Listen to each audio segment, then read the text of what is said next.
rasa jadi isteri baik. Maka kami jawab ayah pada Pia selama ni dia ambil alih oleh suami Pia. Tapi Pia tetap nak manja intan ayah. Jangan berhenti panggil Pia macam tu ya. Jangan pernah berhenti manjakan Pia. Pia sayang ayah.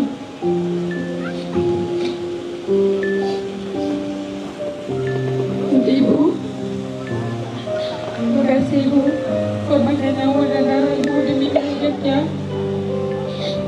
Terima kasih kerana menyusukan Pia kepada ibu.